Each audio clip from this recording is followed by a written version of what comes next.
Arlene's got her finger on the pulse of Canada. So the whole country, whole damn thing.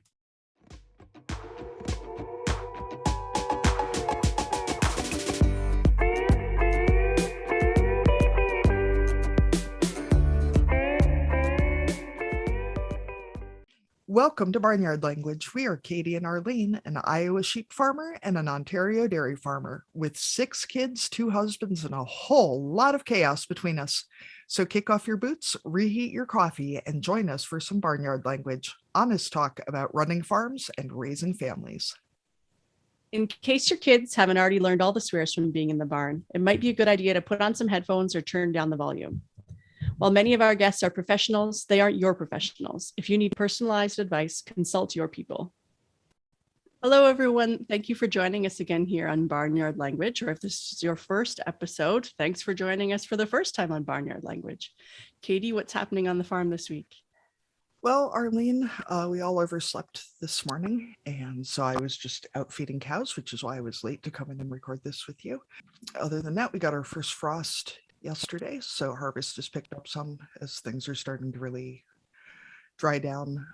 We're done combining corn, so we're on to picking corn. Because we grind our own feed, we pick ear corn to grind for cows and for sheep. So we're filling cribs. My mom's here playing monster trucks with the kids this morning, which is nice. And I'm going on my annual pilgrimage today with one of our listeners, actually, to Prairie du Chien, Wisconsin, hub of the known world. New Glarus beer is my favorite, and it is only manufactured and sold in Wisconsin. So every year when they release my favorite of their beers, I drive over to Wisconsin and stock up and drive back. It's a little ridiculous, but what's the favorite? Fat Squirrel Nut Brown Ale from New Glarus Brewing. One of my very favorite maternity photos was with the girl child at about 36 weeks pregnant in Stark's Sports Shop in Prairie du Chien, which is where I'm going this morning. They sell boats, bullets, and booze. And in the photo, I have a huge belly and 2 6-packs. I thought it was real classy. So, Arlene, what's happening in your world? Well, we're right on the same schedule. It seems like we got frost last night for the first time, so that's a little bit crispy looking out on the grass. We moved some dry cows and heifers that had been on pasture for a while back into the barn because they were starting to look at us menacingly and looking for a warmer place to sleep at night. So they're back inside. And yeah, this week seems like it's been a little bit more low key. One of our splurges in the barn is satellite radio, because we only get one local channel on the radio station. And when you're in the barn a lot, sometimes it's worth it to have a little bit of variety and not just the same local guy talking all the time. He's lovely, but I mean, we want more music, less talk. The cows need it, right?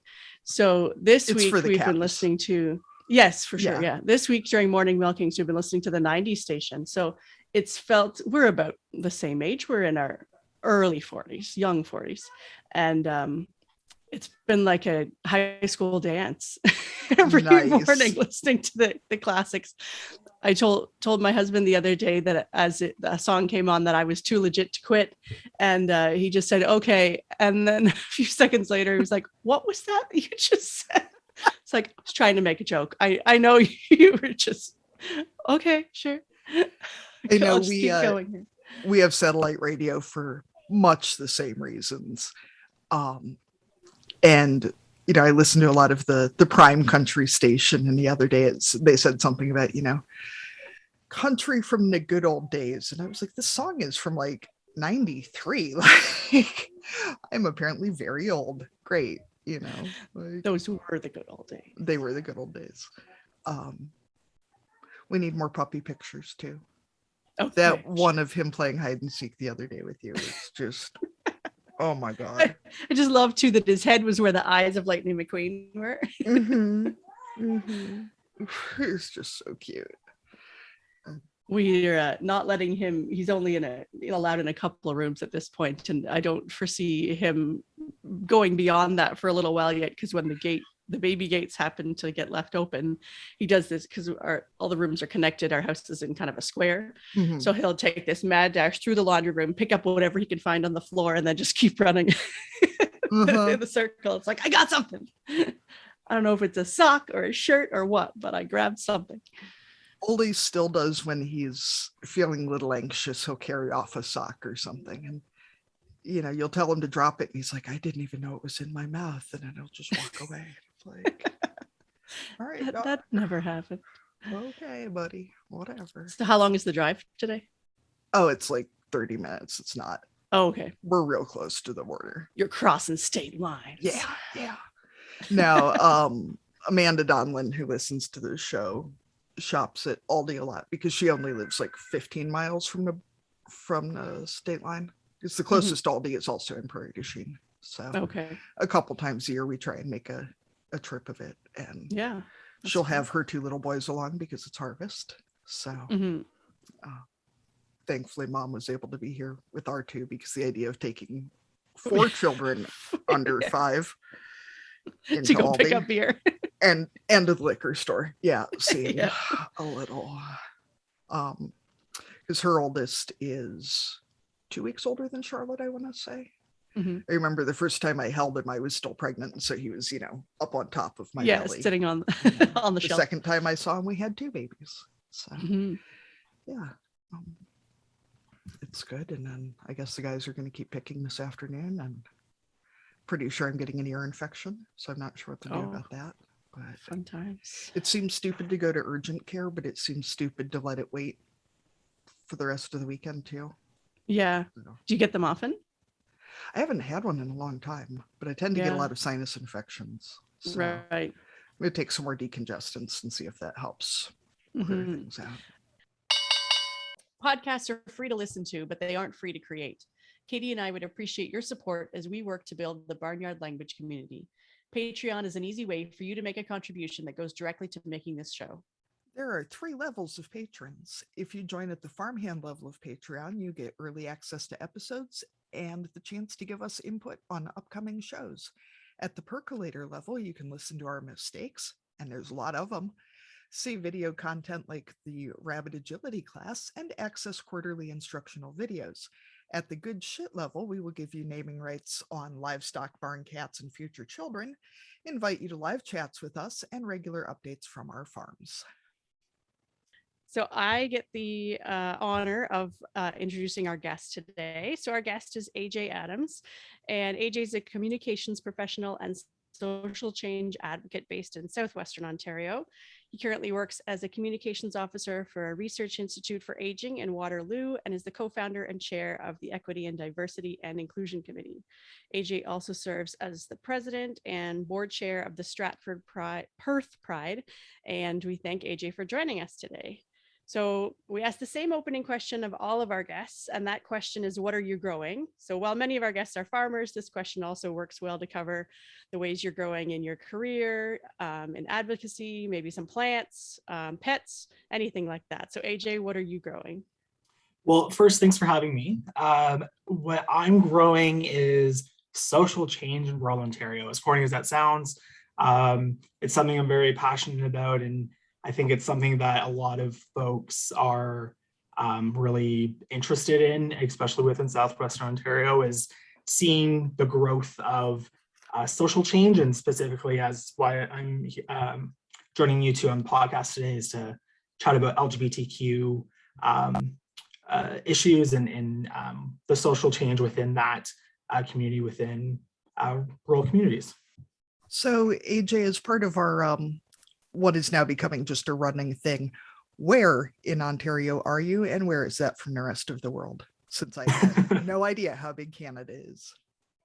No worries. Yeah, so as Arlene mentioned, I'm in Southwestern Ontario. So I currently live in Stratford, Ontario, and grew up in Kincardine, Ontario. So those are both within Southwestern Ontario.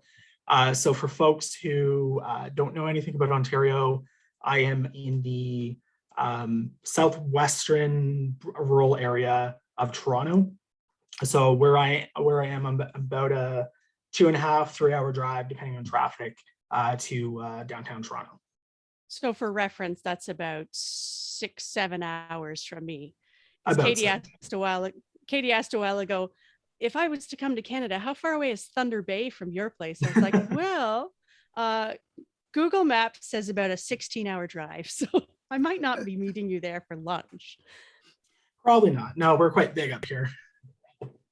So, AJ, where are you from? Detroit then, or Michigan generally? From Detroit. So if you cross over the border into Windsor and you drive right up Lake Huron, for probably about 2-3 hours, you'll hit a little rural beach town called Kincardine, and that's where I'm from.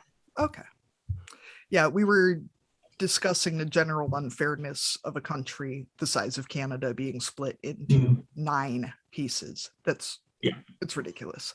I have some thoughts about that. We asked you to join us today to talk about some research you've been doing with regards to pride and LGBTQ plus representation in rural communities. Can you tell us what led you to pick pride as an area of study? Yeah, so there's kind of 2 rationales why I kind of went into this research field. So one is on top of working as a communications professional, I'm also completing my undergrad degree in sociology, so part-time on top of my full-time work. So this was originally just part of like an introduction to research type course. And the course basically said, find a topic that you're passionate about for this project and follow like these kind of steps on like research 101. So when I was trying to figure out what topic I'm passionate about, I'm thinking, okay, I love dogs. Like, do I do research dogs?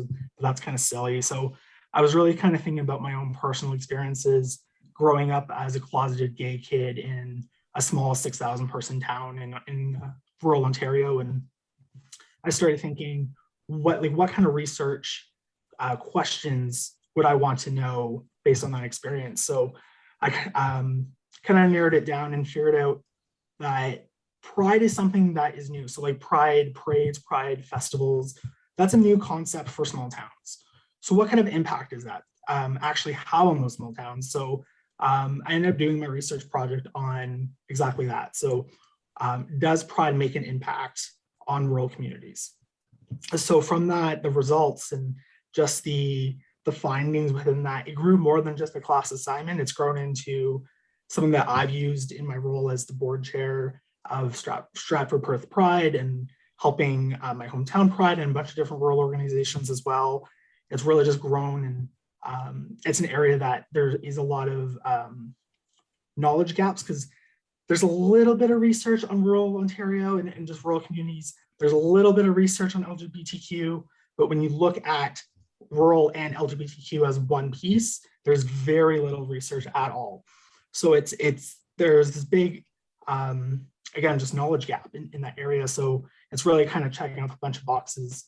And that's why I've kind of continued to do this work outside of class. So this project I handed in about a year and a half ago, and I'm still continuing the research, still doing follow-ups, continuing to do webinars and additional research as well. What were some of the questions you asked in your study and what were some of your results? And did anything surprise you? Yeah, so I asked some of the generic questions just to see who was actually filling out the survey. So questions around sexual orientation, questions around gender identity, how long folks have been living in their community, and then questions around experiences. So when did people first come out? So there's kind of that movie, TV kind of storyline of the kid from the small town goes off to the big city to college and comes out. That's my own personal story as well. And that's something that is true. So 55% of folks said that they came out when they were off in the city, whether it was for school or later in life. Some folks came out later in life when they came back to the rural town. I also asked things like, what are the largest barriers for LGBTQ folks? If they've experienced hate speech around their sexual identity and orientation. And again, questions around my actual kind of research statement. So what is the impact of Pride in rural Ontario? So questions around safety and acceptance and all that kind of stuff. So one thing that I found quite interesting, that 87% of respondents, of LGBTQ respondents specifically, said that they had experienced some form of hate speech in their small town. So whether that's in their home, at the workplace, while they're walking down the street, they've been called a slur or have had stares or sometimes physical violence. So 87% of those folks have experienced that. For those individuals who are living in rural towns that now have some kind of Pride festivities or a parade, 33% of them said that Pride actually has decreased hate speech in their mind. So that's a significant amount of people who are saying that, you know what, Pride is actually making our communities a better place to live because hate speech is going down. One of the questions you asked in your study was, if your town's Pride was around when you were younger, do you believe it would have eased directly or indirectly your coming out journey? How would you answer that question? Do you feel like it would have made a difference in your life? Yeah, so one of the reasons why I actually asked that question is because it's something that I've debated my entire kind of adult life and thinking back to would have made a difference. So Kincardine Pride was my hometown. They're extremely successful and I've seen them being welcomed with open arms. So would that make a difference? So in my mind, it would, yes, I would say yes. And majority of respondents said so as well. And it's partly to do with, again, those kind of impact results like decreasing hate speech, increasing safety and acceptance. But part of it too, and a big part that I talk about with kind of the small town and the rural LGBTQ stuff is it's not talked about and there's no visible representation. So it's not something that you can relate to. So when I think back to myself in high school, in my preteen years, when I was first starting to question, okay, am I straight, am I gay, trying to figure that out, I couldn't, being in a small town and walking down my main street, there were no pride flags, there was no rainbow crosswalk, there was no gay couples that I knew of, there was no pride celebrations at all, even for 1 month of the year, there was nothing. So just walking down the street, I could never really identify as being anything but straight.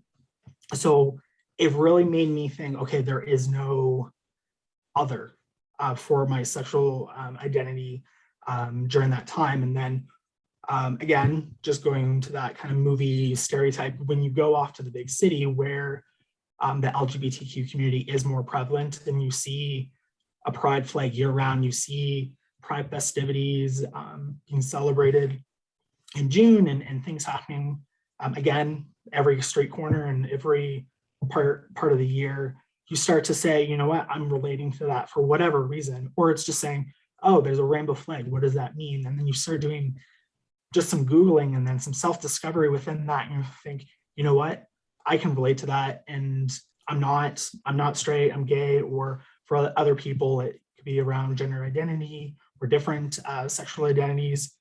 So we're seeing that Pride in rural towns is copying what is being so successful for the LGBTQ community in cities. We're seeing that with pride flags and crosswalks and just a pride flag being raised in front of like a community center or city hall. It's creating a sense of folks being seen within their communities.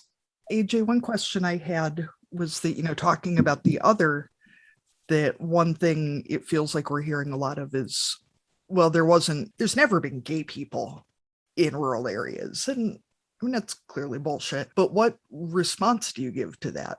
Because it's rude to just tell people that's bullshit. Yeah, so it kind of just goes back to that point of it's just never been talked about. And it's there's kind of two parts to it. There's the more quote unquote traditional kind of identities within the LGBTQ umbrella. So lesbian, gay, bisexual, those people have always existed, and every sexual orientation and gender identity has always existed in every pocket of every corner of this planet.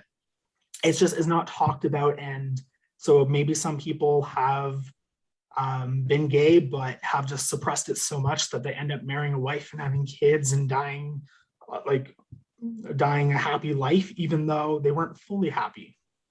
And that's a reality that I've talked to a lot of older adults in rural Ontario that have come out because of their rural pride organizations being like, I divorced my wife of 30 years because I'm finally gonna live my true self as a gay man. And it's like, it's heartbreaking in one sense, but it's also so wonderful that someone is like, you know what, I can finally be myself.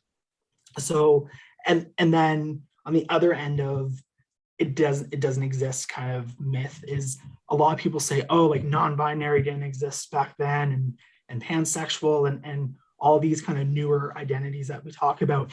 And it's the only reason they didn't quote unquote exist is that we just need to have terms for them. So it's like even a term like non-binary, so someone who doesn't fit the perfect definition of a man or a woman. For those individuals, it's just there was no label for that at one point. Even like 20 years ago, someone who fit the non-binary label would just say, yeah, I don't know, I'm just not male, I'm not female. Maybe they would present a certain way just because of the societal pressures and the safety. They would present more masculine or more feminine for whatever reason. But yeah, it just, there was no label for it. And so now we're at a place where new kind of identities are being defined. And some people also say, I don't care what I don't care what my sexual orientation is. I am a human. I like other people. That's it. I don't need to have a label. And that's another part of it too, that I think a lot of people, especially in rural communities and agriculture, because of that kind of proudness of tradition that we see, it's kind of going against that. And so I think rural towns are having a little bit more trouble of understanding that. So that's why a lot of times small town folks kind of default to that statement of, oh, that didn't exist before. And it's like, again, it did, it's just now we're talking about it. Yeah, and I think especially, I mean, I'm 40, so I'm older than you are, and I was active in our school's Gay Straight Alliance. I had a lot of gay friends in high school, lived in, a town of 50,000.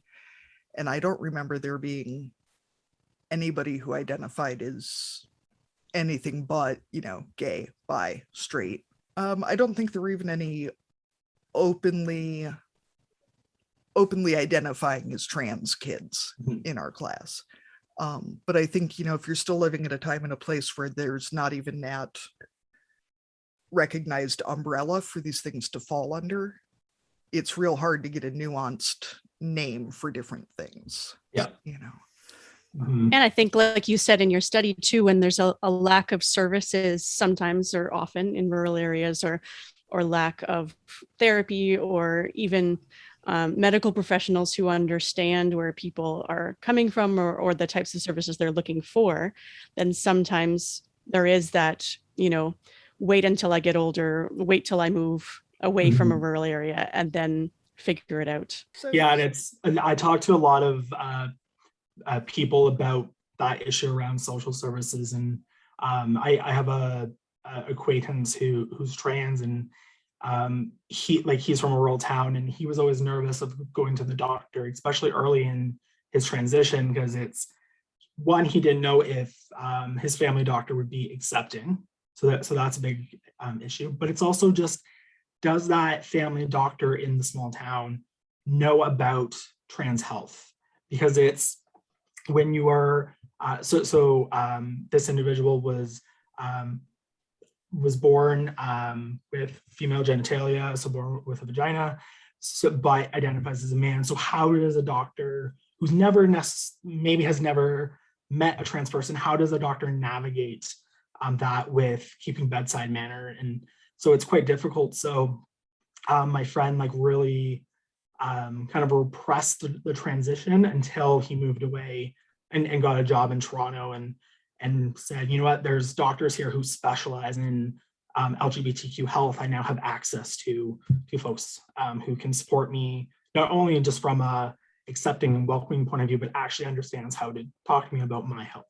So as parents, or just as community members, allies, whatever, people who aren't necessarily in that transition place ourselves, how can we best support and encourage medical professionals to gain that knowledge and experience? Because I don't want that, 15-year-old kid who's overwhelmed enough to be the first person that this doctor hears from about this issue,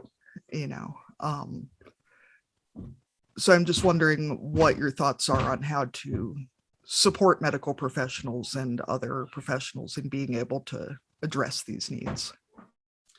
Yeah, so education across the board, so whether it's health professionals or your local politicians or teachers, anyone in the community, but especially those who have some form of power and control over society and individuals, they really need to be learning and constantly learning. So medical professionals, they're always learning about the newest pieces of whatever their medical practice or specialty is. So, but they also need to continue to learn how to properly support LGBTQ folks through different health practices. And it kind of just goes back to what I've kind of identified in my research is there just needs to be a conversation and things happening around LGBTQ stuff in rural communities. Because if all of a sudden a small town is having pride, raising a rainbow flag, having, I don't know, a drag queen night every month and that kind of stuff, there's a conversation in the community, and doctors play a huge role, and medical professionals in general play a huge role in community life, especially in small towns. So when that conversation is happening and you can start having those conversations with those health and social service providers. And as we know in small towns, everyone knows everyone. So if it's, I'm out at the grocery store, I'm going to run into the doctor and we're going to chat about life, because that's just the nature of small towns. And we can chat about, oh, hey, did you see that raising the pride flag next week? You should go as the doctor, and that kind of thing. So it's just encouraging anyone, again, who's in those positions of power to educate themselves. And just sometimes they might be resisting because they're like, you know what, we're a small town, we don't, quote unquote, have any gay people in our town. But again, you just need to educate, being like, okay, maybe we don't know anyone who is out and proud, but doesn't mean we don't have anyone. What other factors would have made it easier for you growing up in a rural area, or what kinds of things do your respondents say would have made things easier growing up? Or like you said, for people who are coming out even later in life, what kind of support or services would they have wanted? Yeah, so one of the questions that I asked in my study was, what is the largest barrier to LGBTQ folks in rural Ontario? So I'd asked I had a couple options in the question. So there was religious and or social conservative views, remoteness to LGBTQ services, lack of diversity in rural communities, and then the small population, so meaning the general population or LGBTQ community specifically, or all of the above. So over half of the respondents in my survey said that of religious and or social conservative values is the number one barrier. And that's something that I was worried about when I was thinking about, okay, am I gay? Because again, there wasn't like the anti-gay preachers in my town, but there's a church like every couple of blocks in my hometown, and it's kind of just that stereotype. And you see movies and TV that, oh, like the church hates gay people, small towns hate gay people, and it's just this really negative narrative.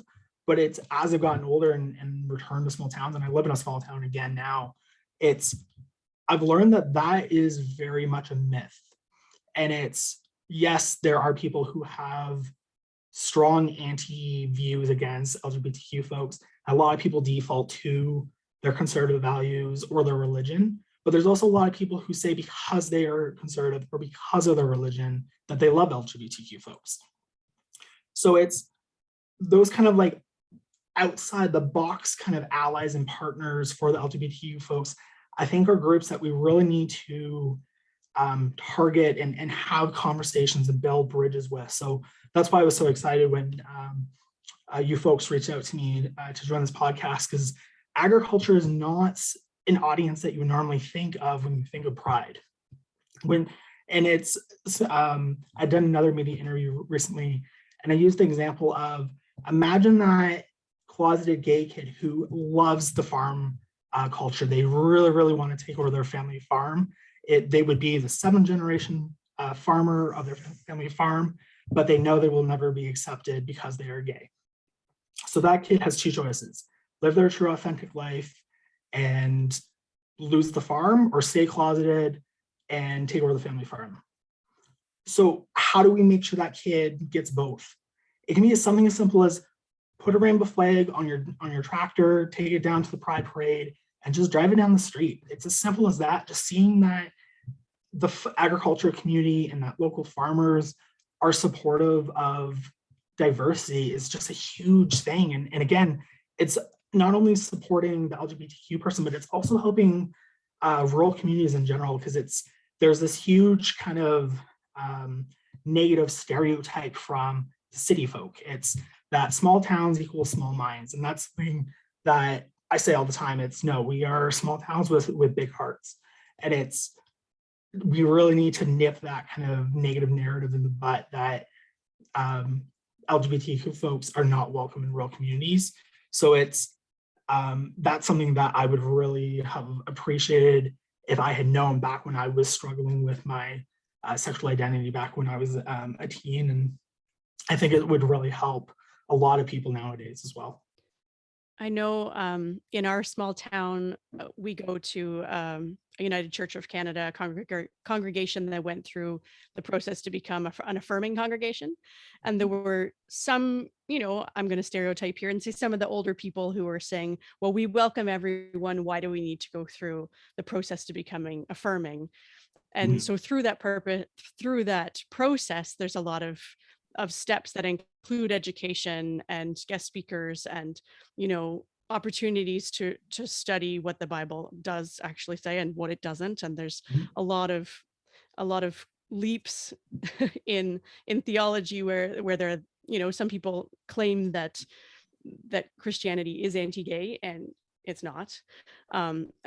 So I think it was an interesting process to go through, and it's been neat to see how churches in some communities have become part of Pride in a big way. Like, for example, our congregation has hosted the potluck at our small town Pride for several years, and there's a member who's on the Pride committee, kind of all the time. So and then having signs up during Pride and always having a rainbow on the window, those types of things like you were talking about can just create that visibility. And I guess, like you were saying, let people know that it's not all churches and not all people have those views.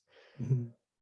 Yeah, and a lot of folks kind of think that when you come out, if you come from a religious background, you have to pick like one or the other. You either have to pick being LGBTQ, or you have to pick staying with the church. You can't have both. So if churches want to keep their memberships, and that's something that we're seeing across the board, at least in Canada. I don't know what the States is like, but I know in Canada that the church attendance is low across the board, and a lot of folks, like, they're still religious, but they're not attending church. And a lot of that, especially with younger generations, is because of that stereotype of they're not welcoming of all people, not necessarily just LGBTQ, but other groups as well. So if churches can take active steps, like you said, participate in Pride festivities, have year-round things going on for LGBTQ and other audience as well, that's going to really make it so that members of a church stay, and maybe some new people even come as well. And churches, as we know, play such an important role in small towns, and they're such community centers and community builders. And so any positive thing that a church can do to support LGBT folks, it's going to go a huge way, not just in small town, but I think across the entire world. Even as a straight married middle-aged woman, we were looking for a new church in the last few years, just looking for one with more, children's programming and that, and specifically chose an affirming church because I didn't want the church that was just kind of like, well, we won't commit any hate crimes against you on church property. I wanted the church that's actually saying everyone is welcome here. We're excited that you're here. We want you here, and it's just such a huge difference. And I think speaking to the farm kids staying home and still coming out, that the more people we can have out and visible in the community who are existing members of that community, if you've known somebody since birth, it's harder to suddenly decide they're strange and terrifying rather than it being an outsider coming in. So AJ, many small towns have started Pride events and festivals. If someone is looking to start a Pride committee in their town or looking to join an existing committee, do you have any examples of what makes a successful event or anything that works particularly well for smaller communities? Yeah, so in Ontario, there's just shy of 100 Pride organizations. So they're as big as Toronto Pride and as small as, I'm going to get the name wrong, but I believe it's Portland, Ontario. It's in Eastern Ontario. It's a 500-person town. And every Pride organization offers something different, and they really cater to their community. And I think that's something that is always going to be successful for each Pride organization, is finding what works for that community. So Kincardine, which is my hometown, their Pride is extremely successful for a variety of reasons.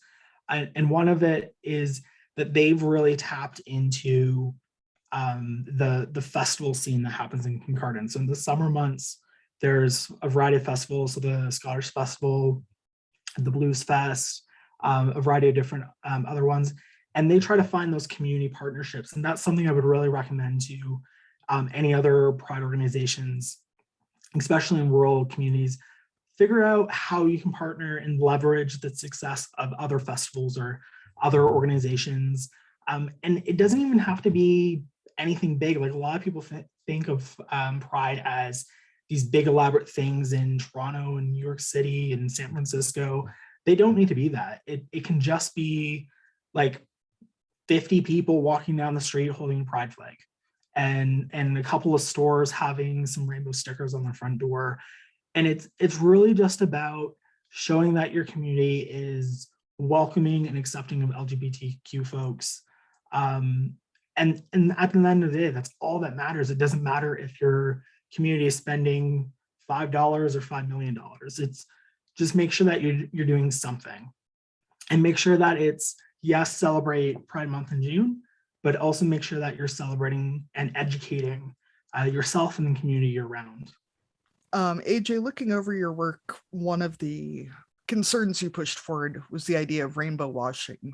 There's definitely been an explosion in the last few years of what you can purchase with rainbows on it. Yeah, so for the listeners who aren't aware of what rainbow washing is, it's those organizations that basically plaster the rainbow look over their products, for typically just for the month of June. So if you've ever been on Facebook in the month of June and you scroll through all the companies that you like, it will just be rainbowed everywhere.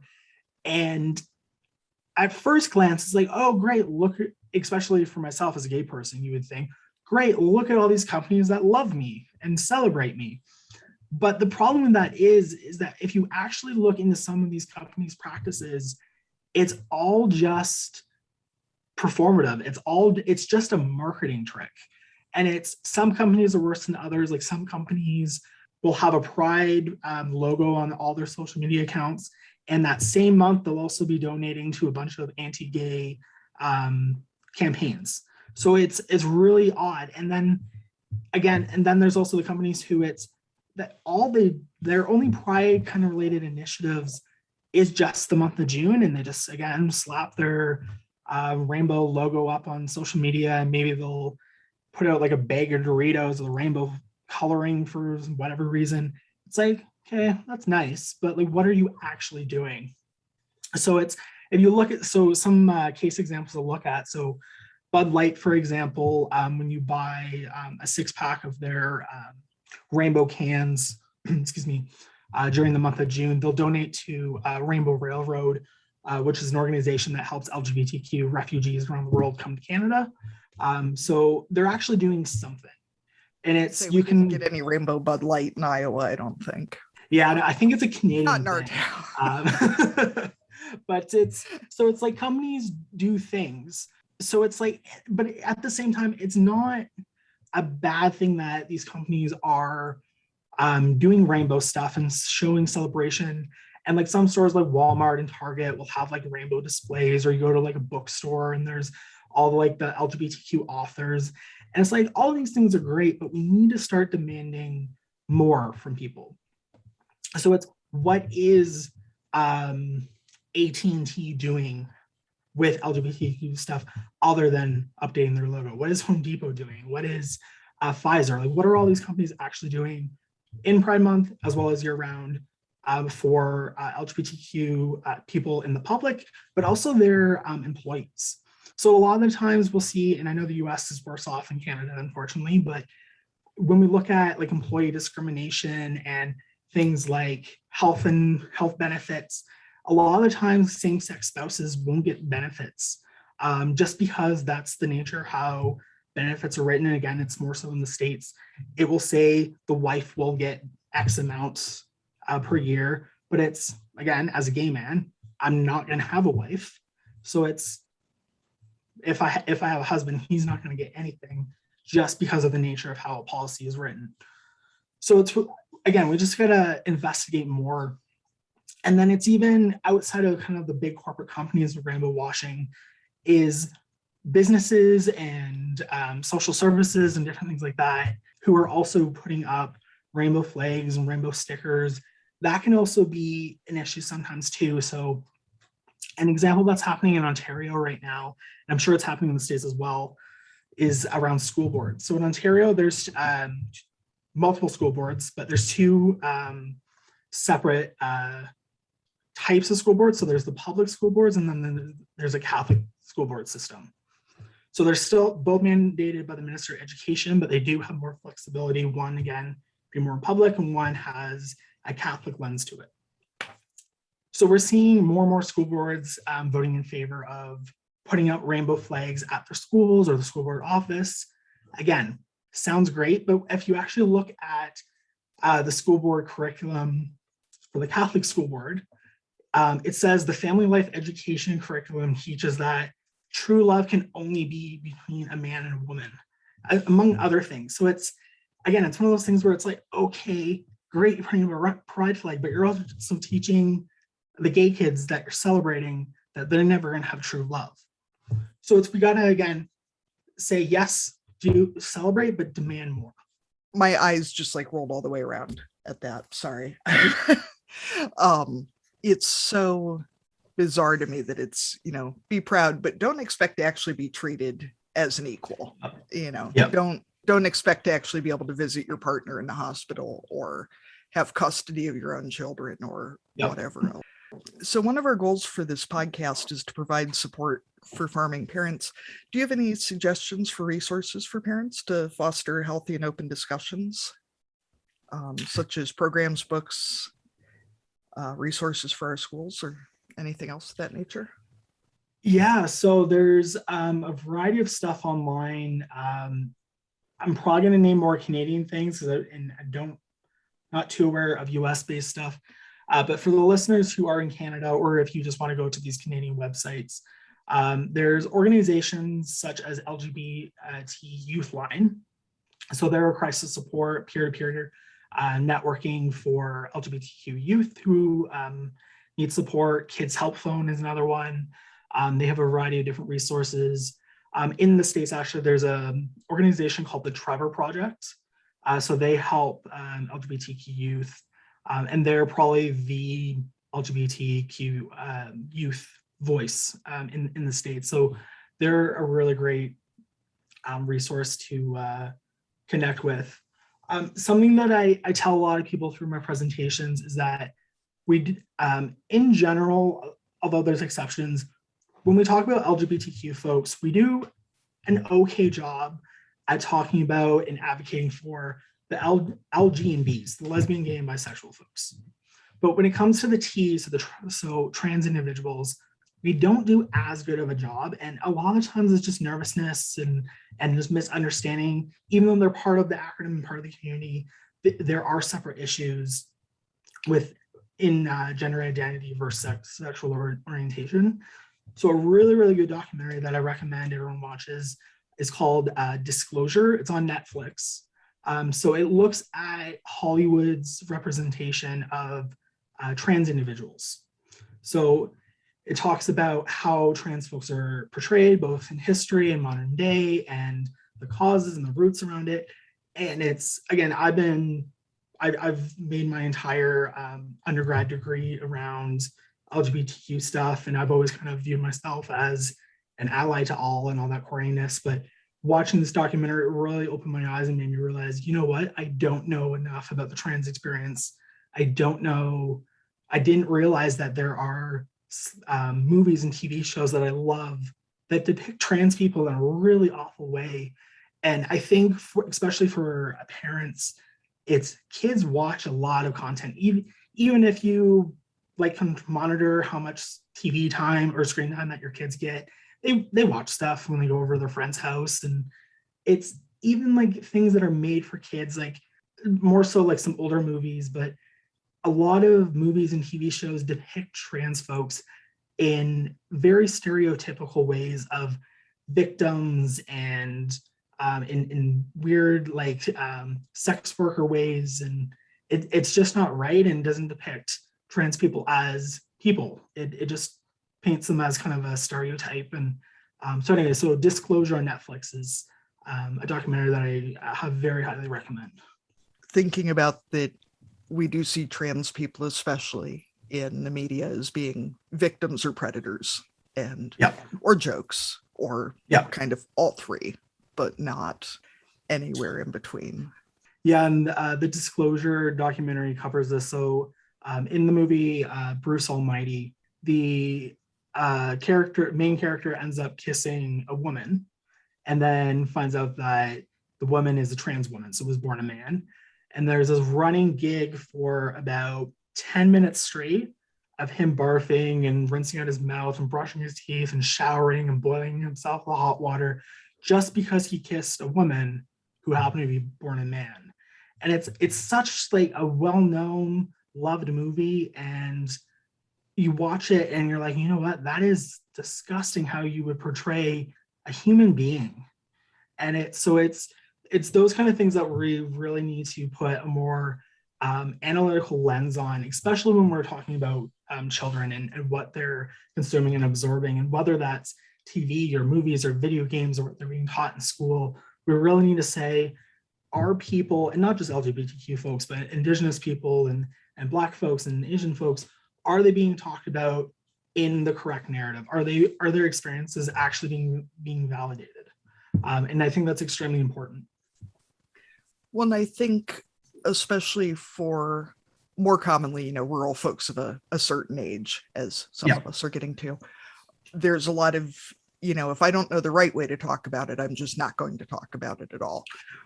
And absolutely, we should be educating ourselves on people's preferred language and appropriate ways to refer to people, but you can be respectful no matter what, and you can still treat humans like humans who are to be valued without having the best language to use, and I think that, well, I don't know how to address it, so I'm not going to, becomes an excuse real quickly of, it's not my problem. So one of the questions I like to ask is, what fair contest could you dominate? And this can be a real contest, made up contest. We don't care. What fair contest could I dominate? Oh gosh, so much pressure. I'm gonna start singing. I probably match you. Yeah, no, really. I'd probably say a pumpkin pie eating contest.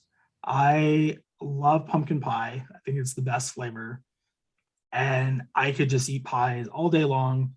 So probably if there was a fair with a pumpkin pie eating contest, I probably would win. I'd say so. What are you controversial? How much? Now, A, Cool Whip or actual whipped cream, and B, Actual whipped appropriate cream. ratio of pie to whipped topping? We're gonna have to have a content warning. Okay, we're gonna get really technical here. Yeah.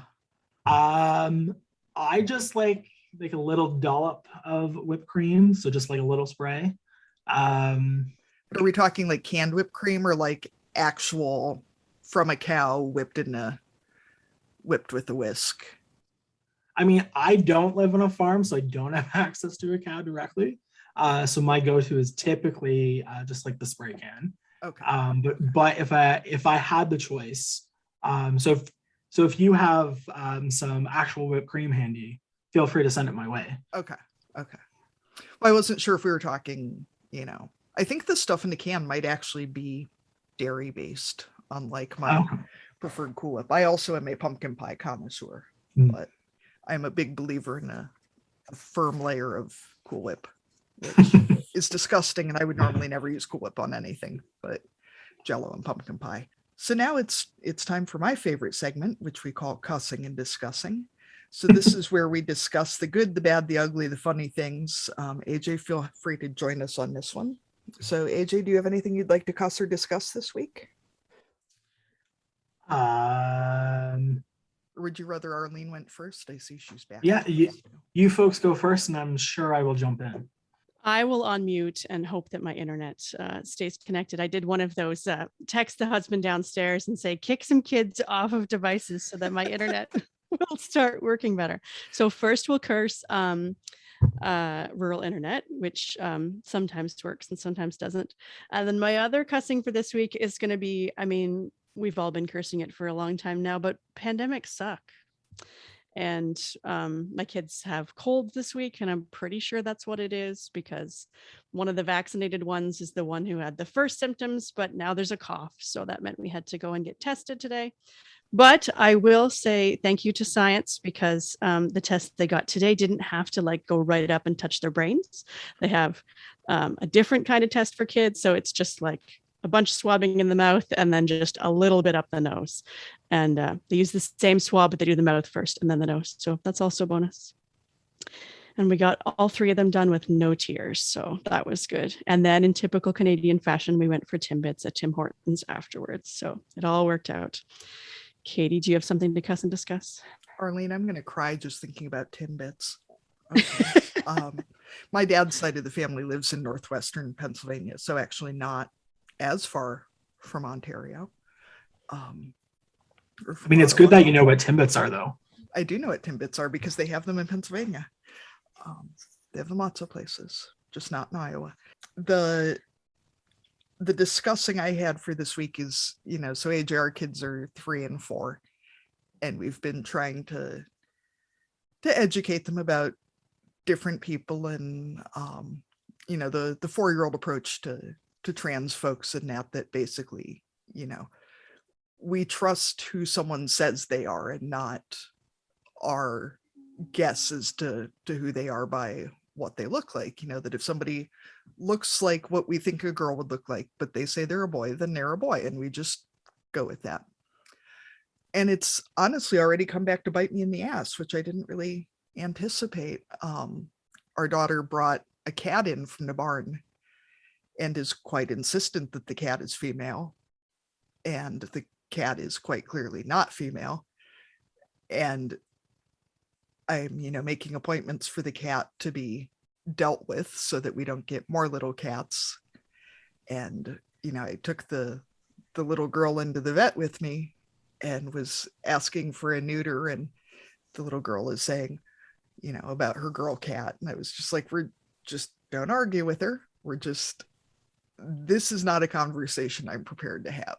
So I did not expect that was what was going to be the hard part of the conversation about transgendered folks and, acceptance. That reminds me of a story when my daughter was younger. She asked me one time, one of those like back of the car conversations. So she's back behind me and I'm driving, and she says, "Mommy, how do you tell the difference between a boy cat and a girl cat?" So I went all in on anatomy and how, we have different parts and cats have different parts. And I went all specific. And then she's like, "Or you could just ask what their name is." I was like, "Yep, Yeah, that's true. That would be another option. Yeah. Did she mean to ask the cat themselves or the No, I think cat's I think humans? the owner, but I mean, yeah, sometimes cats will let you know what they want to be called too, I guess. Yeah. Okay, so AJ, do you have anything to cuss and discuss now? I think it's probably just going to be some fuel for the two of you. Is I have no idea how parents have handled this pandemic. I have no children. I am a single person. So if any callers are also single in Southwestern Ontario and gay, find me. But I don't know how parents have dealt with just the pandemic in general and school, and especially for you two folks and the other listeners who are full-time moms and farmers and have also had to be a teacher and a doctor and a nurse and everything else that comes with being a mom or a dad. And I don't know how you folks have not lost your minds. I personally I didn't think I would ever say this, incredibly grateful to live in a state where our governor apparently does not care if we all die, which seems like an interesting approach for an elected official who presumably needs folks to vote for them. Our governor has done as little as possible, really, with, shutting things down and protecting us, which upside means that our kids have been able to go to school and daycare and that. Honestly, I've never been this glad that my kids are young, so they're not, they have friends, but they're like 3-year-old friends. They're not missing prom, they're not missing varsity sports, they're not missing college visits. And also that we're lucky enough to have this acreage because one of my cousins has twin daughters that are the same age as our son, so 3.5. And they live in a condo in Santa Monica. And the idea of being in lockdown in a condo in Santa Monica with twin 3-year-olds makes me want to die, honestly. Yeah. So upside, at least I can just boot my kids out the door. But certainly for the folks who've been expected to work from home with their kids at home and especially their partner at home for 1.5 years, God bless them. I don't know how they're doing it either. So Arlene, maybe you can fill us in on how that's going. I mean, September has been, life-changing to have them actually back in school because, AJ knows our school's closed for, whatever number of times. And, they closed in April and didn't open back up again until September. And that was, it was a long stretch of togetherness, and the online learning was not pretty. And, but yeah, just having a few hours now, obviously not this week because now we're back waiting for test results, but at least the promise that there will be days when they can be out of the house and with their friends. And yeah, it hasn't been great, but yeah, like Katie said, being on a farm is as challenging as it's been, has also been a huge bonus, to have outdoor space. And, I definitely feel for people who are in cities and, yes, it means that our rural housing market has exploded, but if someone wants to come here to get a backyard, then, all the power to them. I think that the life that we've had the last 1.5 years has definitely highlighted some of the ways that we have huge advantages for living in the country and being able to live this lifestyle. So, pandemic life sucks for everybody. There's no real good sides to we give it 0 stars. Pandemics, big thumbs down. I will say I'm finding it easier now that people have given up all the hobbies they started at the beginning, because when my social media was just full of, sourdough starters, and knitting projects, and everybody was like, I've watched every single episode of everything that's ever been on Netflix. I'm like, cool. I watched some more Daniel Tiger. We watched every episode 15 times. But upside now, my job has always been remote. I work for a software company, and finally people in rural areas are starting to understand working from home, like that you have to actually work. and that, it's not a scam, that it is an actual job. So that's been nice that there's a little more respect for that. And I do think that the push to get better access to internet, was a thing before, and it was something politicians talked about, but knowing that people couldn't access their jobs and kids couldn't go to school, and that so many of those resources really do depend on good connectivity. I think that hopefully that's going to push for some change for our rural people. Yeah. Yeah, I hadn't thought about it, but I feel like you're right, Arlene, that I'm hearing a lot less of that rhetoric that the internet is just for Netflix, playing video games. Like, cool, it's also where my job lives and my kids' classes and our entire connection to the outside world. But, that's fine. And our podcast. So we need the internet. AJ, we really appreciate having you on and having you come chat with us. And our community seems to be heavy on gay dads. So I feel like, if you wanted to move to a farm, we could probably maybe not find you somebody who's already a gay dad, but I feel like our demographic might skew not heavily, more. We haven't done the stats yet. We haven't done the you full haven't, research. Arlene. I have. Yeah, you're tracking extensive market research. Yeah. Do you have anything else, Arlene?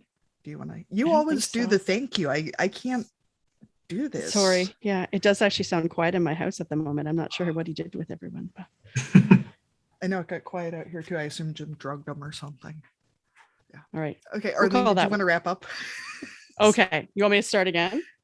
Yeah, sure. Edit some of this. This is what we're just going to leave in. It's just going to be super awkward. Sure. Yeah. Just going to shut down the Zoom. Thank you so much, AJ, for joining us for this episode. We really appreciate you taking the time to talk to us and for educating us and our listeners.